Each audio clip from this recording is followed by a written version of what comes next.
Hey everybody. So today I was talking to one of the women physicians that I have the honor of working with inside my program, and she was sharing that part of her challenge has been feeling really burned out and low for a really long time.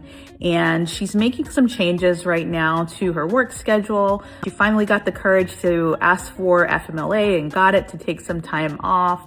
She's considering making some permanent changes to the way she works. But she also shared that she worried deep down that even after making these changes, she's been feeling so badly so long that she worries that after potentially her time away or even changing practice settings, that she still might end up deeply unhappy in her life. And that thought really scared her because she was like, then what do I do? And what I shared with her is what I want to share with you, which is a truth that changed my whole life several years ago. And that truth is that you feel the way you think. And this is what I told her. You feel the way you think. And what that means is that her unhappiness, stress, chronic, anxiety and angst and unhappiness and such with her life is much less a product of her circumstances, like her job, right? She, like many people, most people, and I've done this myself, has been very invested in changing her external circumstances in hopes that doing so will make her happy. So we do this all the time, right?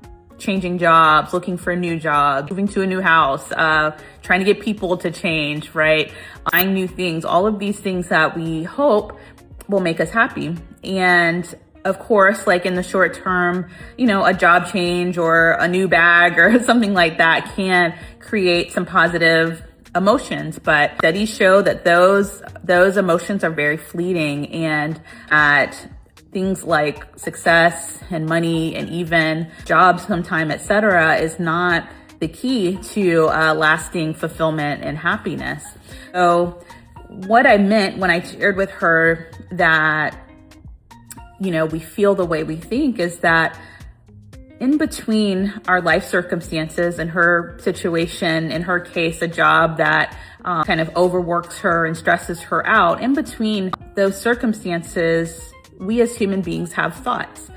We have thoughts about the circumstances of our lives, and those thoughts are what are responsible for our emotional state. And so if you are trying to ultimately be happier, more fulfilled, more at peace in your life, and you're trying to do it by making these big sweeping changes to your life, like your career or your home or your location or the people around you and all of that, and you're finding that one, that's a lot of work, two, those things aren't necessarily immediately in your control, and three, worrying like my client did that at the end of the day, she still might not be happy. I want to say you're probably right.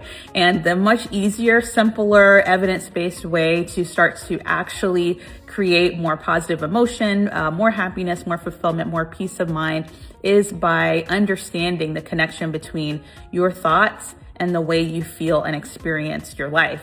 And what I shared with her is that that's a lot easier, honestly, than picking up and changing your whole job and all of those things. Now, that's not to say that she shouldn't, not to say that you shouldn't make changes in your life. And she's absolutely doing that, and I support that. But the main thing that I want her to take away and for you to take away is that ultimately our happiness is within a more immediate locus of control within ourselves than we often give ourselves credit for. And we can start choosing thoughts that empower us and create an emotional experience of life that's much more positive starting today.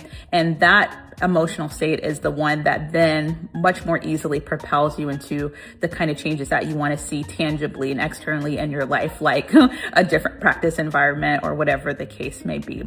So that's my word for you today. We feel the way we think, and we have more control over our thoughts than we ever knew. And once you understand that, your life can change too. Hope that helps. Have a good one. Bye-bye.